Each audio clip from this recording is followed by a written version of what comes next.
শ্রী শ্রী সদ্গুরু সংঘ পঞ্চম খণ্ড। শাসনে নয়, ভালোবাসায় সংশোধন। অতিথির অবৈধ আবদার পূরণ করা উচিত কি না। একটি অবস্থাপন্ন কৃতবিদ্য গুরুভ্রাতা ছেলের দুশ্চরিত্র ও অবাধ্যতায় ক্লেশ পাইয়া ঠাকুরকে জিজ্ঞাসা করিলেন, ছোট ছোট ছেলেপিলেরা কুঅভ্যাসে অভ্যস্ত হলে তাদের কিভাবে শাসন করা যায়। ঠাকুর: শাসন করার ক্রোধপূর্বক করিলে শাসনের ফল হয় না। ধীরভাবে বিচারকের ন্যায় বালকদের শাসন করা প্রয়োজন। তাহাদের বিরুদ্ধে কিছু শুনিলে বিশেষ অনুসন্ধান না করিয়া বিশ্বাস করা উচিত নয়। ছেলেপিলেদের সর্বদা অসৎ সঙ্গে যাইতে নিষেধ করা, অসৎ সঙ্গের দোষ নানা পুস্তক হইতে দেখানো, ইহাতে না শুনিলে অন্য প্রকার শাসন, প্রহার নয়। কঠোর শাসনের দ্বারা ভালো হইবে না। এ কলির ধর্ম, কালগুণে এসব হইবে।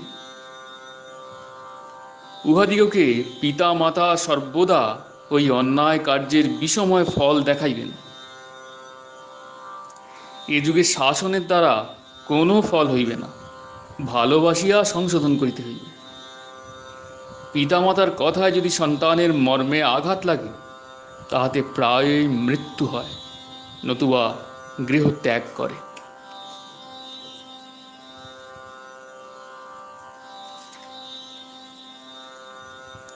একজন গুরুভ্রাতা ঠাকুরকে জিজ্ঞাসা করিলেন, গুরুজ্ঞানে অতিথি সেবা করিতে বলিয়াছেন, কিন্তু অতিথি যদি মদ গাঁজা খাইতে চাহেন অথবা ওইরূপ একটা অন্যায় জেদ করেন, তাহার কোনো প্রতিবাদ করিব কি না।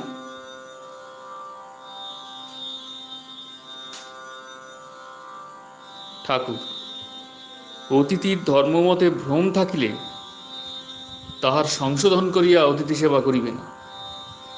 তখন তাহার প্রয়োজনীয় অর্থাৎ ধর্মত যাহা প্রয়োজন তাহা প্রদান করিতে হইবে। তাহার পর যদি তিনি থাকেন, তবে তাহার মতের অবৈধতা বুঝাইয়া দেওয়া কর্তব্য। অতিথির অর্থ যিনি কোনোদিন আসেন নাই অথচ ক্ষুধার্ত। অতিথি গুরু, তিনি যাহা সেবা করেন তাহা দিতে বাধ্য। অতিথির নাম ধাম কিছু জিজ্ঞাসা করিবে না। ক্ষুধার সময়ে তাহাকে সংশোধন করিতে বসা নিষ্ঠুরতা। ধর্ম তো প্রয়োজন না হইলে যিনি নেশার জন্য মাদক সেবন করেন, সে অতিথিকে মাদক দ্রব্য দিতে বাধ্য নয়। বাহিরের মদ শরীরের উপর কার্য করে, যদি নেশা না হয় তবে ইহা ধর্মপথের বাধক নয়। কিন্তু কাম ক্রোধ ইহার মতো মাদক আর নাই। এই মাদকে ধর্ম নষ্ট হয়, ভগবান হইতে বঞ্চিত হইতে হয়। ইহা যিনি ত্যাগ না করেন তিনি মাদক সেবন করেন। সন্ধ্যার সময়ে সংকীর্তনের খোল করতাল বাজিয়া উঠিল। রাত্রি প্রায় 9টা পর্যন্ত কীর্তনে আনন্দ করিয়া গুরুভ্রাতারা চলিয়া গেলেন।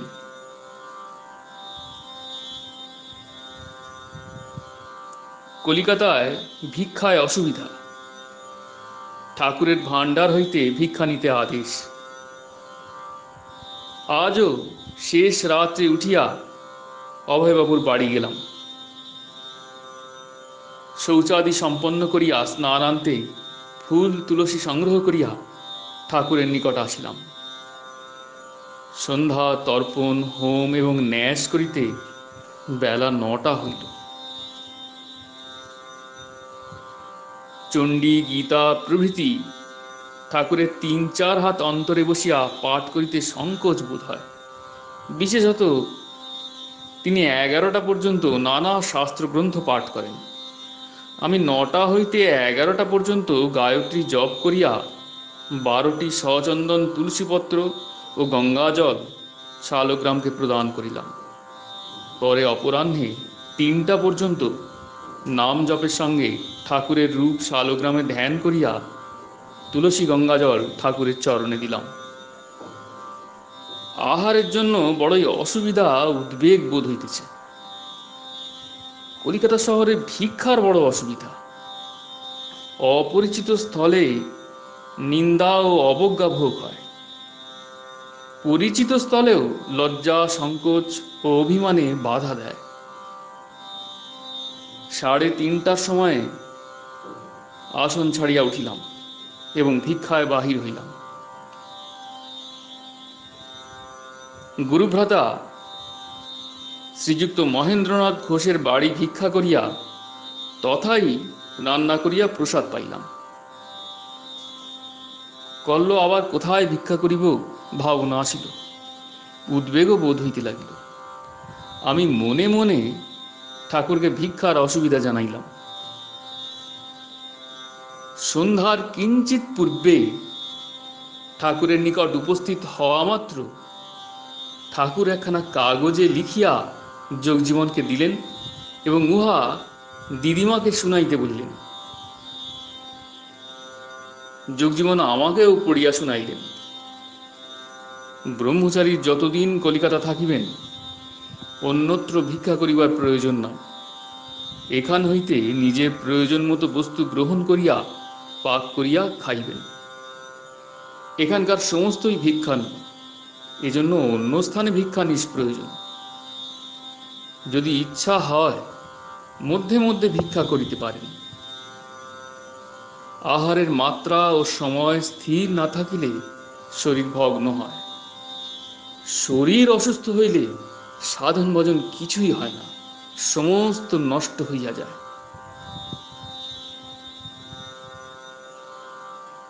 ঠাকুরের বিশেষ কৃপা আমার উপরে দেখিয়া বড়ই আনন্দ হইল। আগামী কল্ল হইতেই ঠাকুরের ভাণ্ডার হইতে আমি এক পাকে রান্না করিবার মতো বস্তু গ্রহণ করিয়া প্রসাদ পাইব স্থির করিলাম। যোগজীবন কর্তৃক ঠাকুরমার শ্রাদ্ধ, ঠাকুরের 3 গণ্ডূষ জলদান। এই কয়েকদিন শালগ্রাম পূজার পর অপরাহ্নে শ্রীযুক্ত অভয়নারায়ণ বাবুর বাড়িতে ভিক্ষা করিয়াছি। তথায় মেয়েরা আমাকে বড়ই যত্ন করেন। উনুনটি ধরাইয়া ভিক্ষার উপকরণ সম্মুখে আনিয়া দেন। নিজের প্রয়োজন মতো এক পাকে রান্নার বস্তু গ্রহণ করিয়া অবশিষ্ট সামগ্রী সকল ফিরাইয়া দেয়। ভাতে ভাত, কখনো বা খিচুড়ি রান্না করিয়া তৃপ্তির সহিত ভোজন করি। ওই সময় ওই বাসায় অনেক গুরুভ্রাতার সহিত সাক্ষাৎ হয়।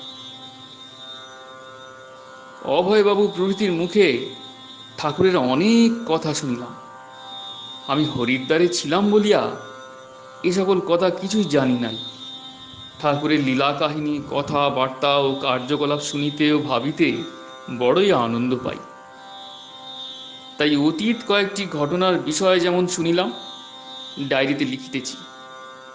শুনিলাম গত চৈত্র মাসের শেষ ভাগে আমাদের পরমারাধ্যা ঠাকুরমাতা স্বর্ণময়ী দেবী ঢাকা গেন্ডারিয়া আশ্রমে ঠাকুরের সম্মুখে দেহত্যাগ করেন।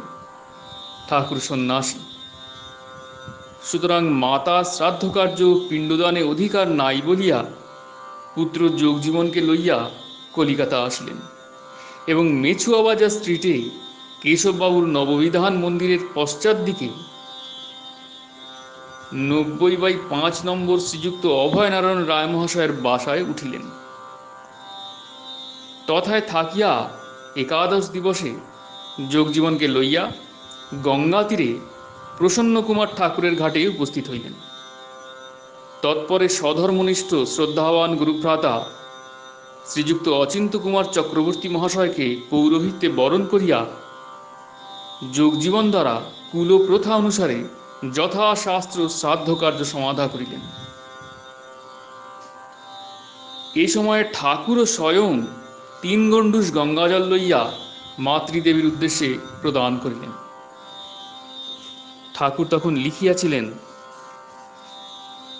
মা ঠাকুরুন, যোগজীবনের শ্রাদ্ধ ও আমার প্রদত্ত 3 গণ্ডূষ গঙ্গাজল আগ্রহের সহিত গ্রহণ করিয়া পরম তৃপ্তি লাভ করিলেন। শ্রাদ্ধান্তে ঠাকুর যোগজীবন প্রভৃতিকে লইয়া বাসায় আসিলেন।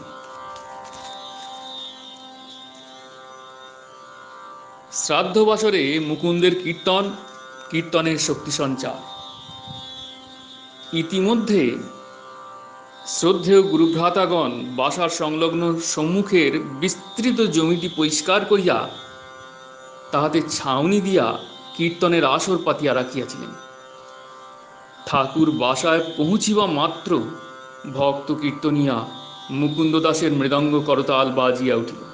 চতুর্দিক হইতে দর্শকবৃন্দ আসিয়া কীর্তনস্থল পরিপূর্ণ করিল। ঠাকুর শিষ্যগণ সহিত কীর্তনস্থলে উপস্থিত হইলেন এবং ভূমিতে লুটাইয়া সাষ্টাঙ্গ প্রণামপূর্বক করজোড়ে দাঁড়াইলেন। ঠাকুরকে দর্শন করিয়া সমাগত ভক্তবৃন্দ মুহুর্মুহু হরিধ্বনি করিতে লাগিল। ঠাকুর ঊর্ধ্বদিকে হস্তোত্তোলনপূর্বক ভাবাবেশে বিভোর হইয়া উচ্চস্বরে বলিতে লাগিলেন, জয় সচিনন্দন, জয় সচিনন্দন। হরের নাম, হরের নাম, হরের নামৈব কেবলম, কলৌ নাস্ত্যেব নাস্ত্যেব নাস্ত্যেব গতিরন্যথা। কলিজীবের ভয় নাই, ভয় নাই, ভয় নাই। ঠাকুরের এই হৃদয়স্পর্শী মধুর বাণী বালক বৃদ্ধ বনিতা সকলেরই অন্তরে প্রবেশ করিল। সকলেরই গণ্ড বাহিয়া অশ্রুবর্ষণ হইতে লাগিল।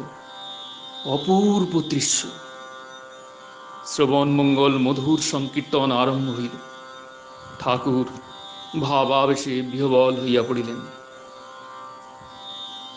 তাহার সর্বাঙ্গ পৃথক পৃথক কম্পিত হইতে লাগিল। মস্তকের লম্বিত জটাভার খাড়া হইয়া উঠিল। ঠাকুর সম্মুখে পশ্চাতে ঘুরিয়া ফিরিয়া উদ্দণ্ড নৃত্য আরম্ভ করিলেন। চতুর্দিকে উচ্চ হরিধ্বনি হইতে লাগিল। সমাগত ব্যক্তিগণ বিস্ময়ের সহিত ঠাকুরের দিকে চাহিয়া রহিলেন। ঠাকুরের গদগদ কণ্ঠের হরিধ্বনিতে কি জানি কি এক মহাশক্তি সঞ্চারিত হইল। দর্শক মণ্ডলী নানা স্থানে ভাবে অভিভূত হইয়া পড়িলেন। সংকীর্তন উত্তরোত্তর বৃদ্ধি পাইয়া বহুক্ষণ সমান উদ্যমে চলিল।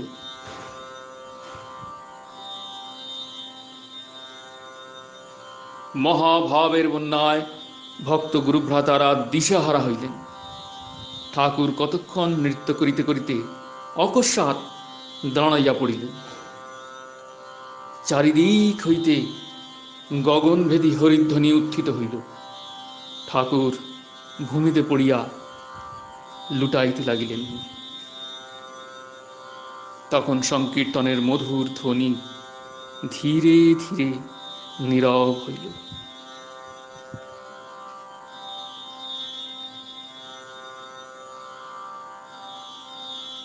কীর্তনান্তে ঠাকুর নিমন্ত্রিত ব্রাহ্মণদের সুস্বাদু ভোজনে পরিতৃপ্ত করিয়া কাঙালিদের চাউল, ডাল ও পয়সা বিতরণ করাইলেন। শহরের গুরুভ্রাতা ভগ্নীগণ পরিতোষপূর্বক প্রসাদ পাইয়া ঠাকুরের সঙ্গ লাভে ধন্য হইলেন। বিবিধ ধর্ম প্রসঙ্গে দিন অতিবাহিত হইল।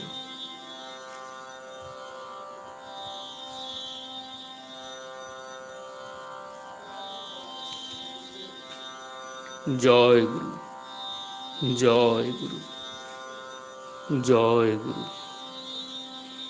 প্রণাম।